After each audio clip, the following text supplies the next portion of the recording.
வெவ்வேறு பள்ளியிலிருந்து வந்திருக்கக்கூடிய தலைமை ஆசிரியர் பெருமக்கள், ஆசிரியர் பெருமக்கள், மாணவ செல்வங்கள், ஊர் பெரியவர்கள், உங்கள் அனைவருக்கும் என்னுடைய மாலை வணக்கத்தை தெரிவித்துக் கொள்கிறேன்.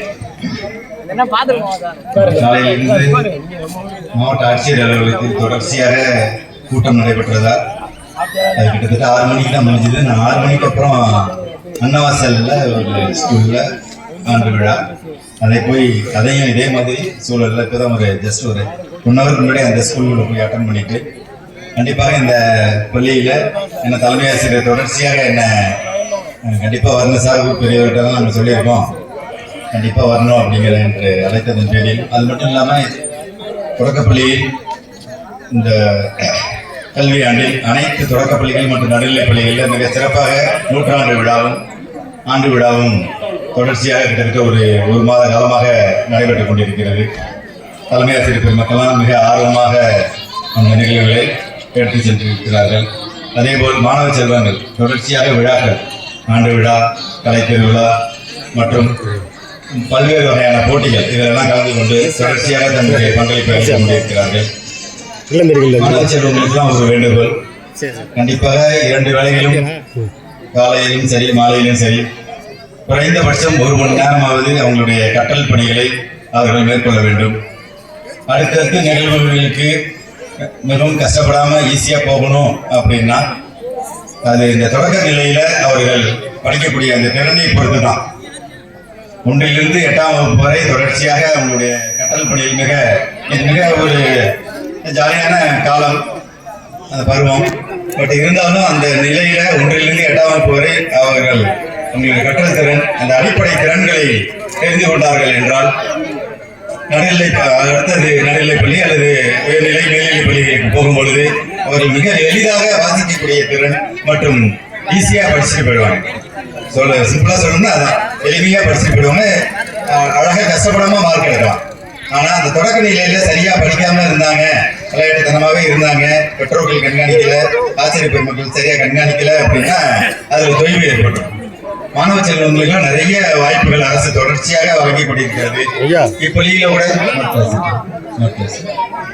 இப்பள்ளியில் ஸ்மார்ட் கிளாஸ் தமிழ்நாட்டில் இருக்கக்கூடிய அனைத்து தொடக்க பள்ளிகளிலும் ஸ்மார்ட் கிளாஸ் 1500 கோடி ரூபாய் அளவிற்கு அரசானது அனைவருக்கும் அந்த ஸ்மார்ட் போர்டு கொடுத்து அதன் மூலமாக அந்த கற்றல் நிகழ்வுகள் நடைபெற்றுக் கொண்டிருக்கிறது. அதுபோல் நடுநிலைப் பள்ளிகளில் ஹைடெக் லேப் அப்படின்னு சொல்லக்கூடிய 10 கணினி சிஸ்டம் கொடுத்து அதற்கு ஒரு ஆசிரியரை நியமித்து அதுவும் சிறப்பாக அதற்கு ஒரு 1000 கோடி ரூபாய், கிட்டத்தட்ட 2500 கோடி ரூபாய் அளவிற்கு தொடக்க மற்றும் நடுநிலைப் பள்ளிகளில் கற்றல் திறனை மேம்படுத்துவதற்காக அரசானது தொடர்ச்சியாக வழங்கி இந்த கல்வியாண்டு முதல் தொடக்க பள்ளிகளிலும் வரும் கல்வியாண்டில் 25-26 கல்வியாண்டில் அனைத்து நடுநிலைப் பள்ளிகளிலும் இது செயல்பட இருக்கிறது, தயார் நிலையில் இருக்கிறது. ஆகையால் மாணவ செல்வங்கள் அனைவரும் இந்த கற்றல் நிகழ்வு கணினி சம்பந்தப்பட்ட அதுவும் போக போக அவர்களுடைய அந்த கணினி அறிவை வளர்த்துக் கொள்வதற்காக இப்ப ஆரம்பத்திலிருந்தே கொடுக்கிறோம். அதனால் அதை மாணவ செல்வங்கள் முழுமையாக பயன்படுத்திக் கொள்ள வேண்டும். தொடர்ச்சியாக அரசு பள்ளியில் படித்தால்தான் அனைத்து சலுகைகள் 7.5 இடஒதுக்கீட்டில் இருந்து அனைத்து வகையான நலத்திட்டங்கள், அனைத்து வகையான போட்டித் தேர்வுகள் எல்லாம் கலந்துக்கிட்டாங்கன்னா நிறைய வாய்ப்புகள் அவங்களுக்கு அரசானது தொடர்ச்சியாக கொடுக்குது. தமிழ் முதல்வன், நான் முதல்வன், அதுக்கப்புறம் 8ஆம் வகுப்பில் NMMS தேர்வு, 9ஆம் வகுப்புல ட்ரஸ்ட்ங்கிற தேர்வு, 10ஆம் வகுப்புல NTSCங்கிற தேர்வு, இதிலெல்லாம் மாணவ செல்வங்கள் மிக எளிமையாக இந்த 1ஆம் வகுப்பிலிருந்து 7ஆம் வகுப்பு வரை படிக்கக்கூடிய பாடங்களில் தான் அந்த 8, 9, 10 வகுப்புகளில் அந்த தேர்வு வைக்கிறாங்க. அந்த தேர்வுகள்லாம் தொடர்ச்சியா பாஸ் பண்ணாங்கன்னா அவங்க 12ஆம் வகுப்பு வரை அவங்களுக்கு மாதம் ஒரு 1000 ரூபாய், அப்ப கிட்டத்தட்ட ஒரு 4 வருஷத்துக்கு அவங்களுக்கு 48,000 ரூபாய் அவங்க அக்கௌண்ட்டுக்கு அந்த தொகை வந்து சேரும். இந்த தேர்வுகள்லாம் வெற்றி பெற்றார். அப்ப கிட்டத்தட்ட 50க்கும் மேற்பட்ட நலத்திட்டங்கள் அரசால் தொடர்ச்சியாக வழங்கிட்டே இருக்காங்க.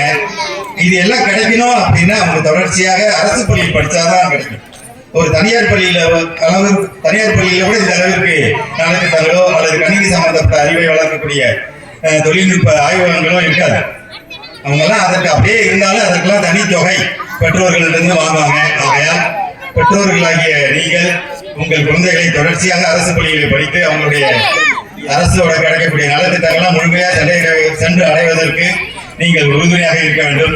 அது மட்டும் இல்லாமல் உங்களுக்கு அருகில் இருக்கக்கூடிய உங்க உறவினர்களுடைய குழந்தைகள் அல்லது உங்களுக்கு தெரிந்த அருகில் இருக்கக்கூடிய பெற்றோர்கள் அவங்களுடைய குழந்தைகள் தனியார் பள்ளியில இருந்தா சேர்ந்து இருந்தாங்க அப்படின்னா உடனடியாக வரும் கல்வி ஆண்டில் தொடர்ச்சியாக அரசு பள்ளியில அந்த மாணவ செல்வங்களை சேர்த்து முழுமையாக அரசு நலத்திட்டங்கள் கிடைக்க வழிவகை செய்ய வேண்டுமாய் உங்களை எல்லாம் இந்த நேரத்தில் விரும்பி கேட்டுக்கொண்டு மாணவ செல்வங்களும் தயாரா இருக்காங்க. ஏற்கனவே நிகழ்ச்சி நடந்துகிட்டு இருக்கு. இந்த நேரத்தில் நான் இடையில ரொம்ப நேரம் பேசிக்கிறேன்னா உங்களுடைய ஆர்வம்லாம் குறைஞ்சிடும். மாணவ செல்வங்க ரொம்ப டயர்டாயிடுவாங்க. ஸோ ஆகையால் மிக அருமையாக அழகாக தன்னுடைய கலை நடனத்தை அரங்கேற்பதற்கு தயார் நிலையில் இருக்காங்க. நீங்களும் அதை பார்த்து ரசிப்பதற்கு தயார் நிலையில் இருக்கீங்க. ஆகையால் மீண்டும் சொல்கிறேன், உங்கள் குழந்தைகள் எல்லாம் அரசு பள்ளியில் சேர்ந்து அரசோட நலத்திட்டங்கள் முழுமையாக உங்கள் குழந்தைகளுக்கு கிடைக்க வழிவகை செய்ய கேட்டுக்கொண்டு வாய்ப்புக்கு நன்றி கூறி விடைபெறுகிறேன்.